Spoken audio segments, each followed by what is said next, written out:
Biden's shift from climate to oil rattles Greens. Before we continue, please don't forget to hit the subscribe button and hit the notification bell for more updates.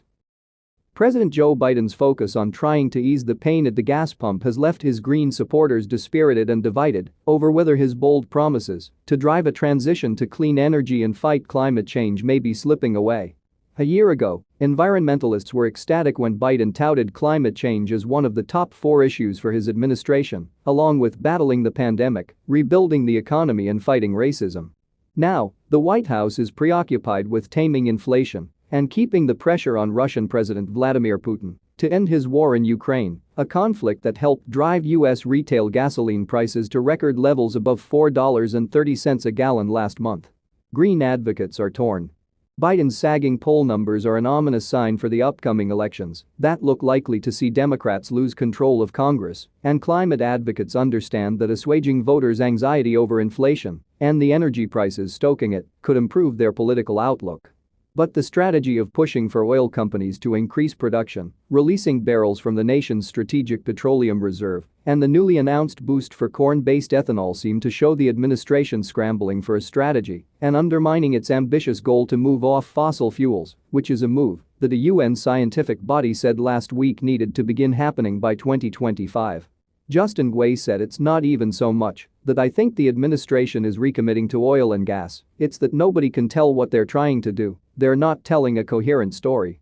The pressure on Biden to respond to the immediate crisis was underscored Tuesday when the Labor Department said inflation jumped 8.5% in March from a year earlier, which is the biggest increase since December 1981.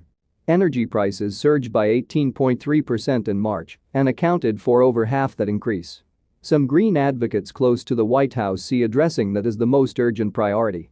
David Keefe, president of Environmental Defense Fund Action, said Biden's emphasis on taming gasoline prices and pocketbook issues was sound, and he credited the administration for not forgetting his longer-term climate promises in the process.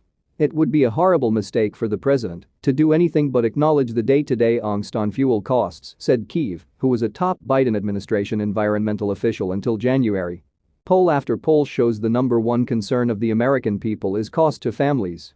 What I have been pleased to see is the president also say very clearly is what's happening with Russia's invasion of Ukraine is a reminder to all of us. We need to transition as quickly as we can to clean energy so dictators like Putin lose their power. Biden traveled to Iowa on Tuesday to deliver his pro-biofuels message directly to the state that's the number 1 ethanol producer. He said in a speech in Menlo, Iowa that homegrown biofuels have a role to play right now as we work to get prices under control and reduce the cost for families. "I'm not going to wait to take action to help American families. I'm doing everything within my power by executive orders to bring down the price and address the Putin price hike," Biden added. The administration is calling for the Environmental Protection Agency to issue a national emergency waiver to temporarily lift existing restrictions that prohibit the sale of gasoline blended with 15% ethanol during the summer, allowing so-called E15 fuel to be sold during the peak driving season. Though the ethanol industry and bipartisan corn state lawmakers have been clamoring for weeks for the E15 waiver as a means to cut consumer costs at the pump, its impact may be limited.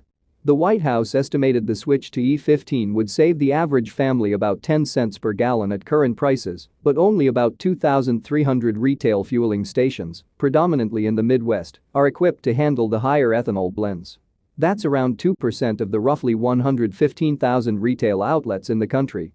Opponents of the White House push for year-round sales of E15 see it as largely a political calculation, and environmental advocates are skeptical of its impact on reducing the greenhouse gases responsible for climate change. Food and Water Action Managing Policy. Thanks for watching. Please don't forget to subscribe and hit the notification bell.